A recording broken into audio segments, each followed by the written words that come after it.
So, far ito po. Kuya, bak may ganon? Yung kahoy. Ay, sadya yun ano, kuya? Sadyang hinabaan? Bakit?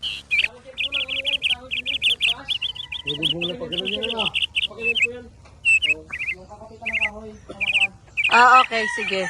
Ah, so, in preparation sa ikakabit na bubong? Ha? Kasama po yan. Okay. Paglalagyan sa may suba. Ah, okay, sige.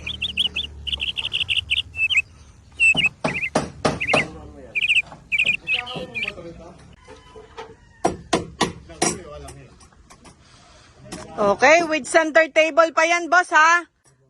May center table tayo, ha? Within dito sa gitna ng ating terrace, ha? Kuya? Kuyo! Okay, so nasa ng sink natin? Wala pa? Talagyan pa? Alright. Ayan.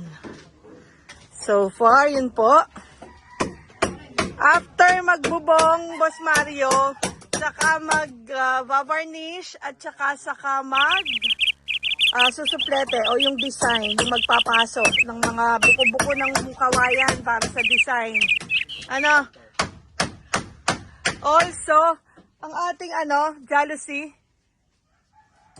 Kuya? Sabay na rin ho yan. Sabay na ng pag-varnish at suplete. Baka matamaan po, mabasa. Okay, very good. Sige, so ito yung ating stock room.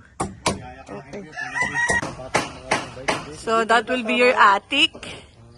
So lalagyan pa yan ng jealousy.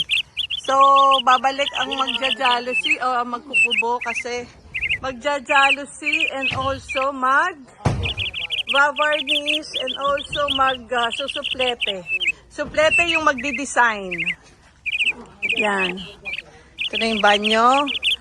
So all throughout, all the way from likod. And ito ulit an entrance from the banyo. So meron ka dyang maliit na center table. That's for free. O, diba? So, ang magkukubo ay masisettle muna sila dyan hanggang sa makapagbubong si Humal and then saka kakabit ng jealousy, magwa-varnish at magsusuplete. Okay po.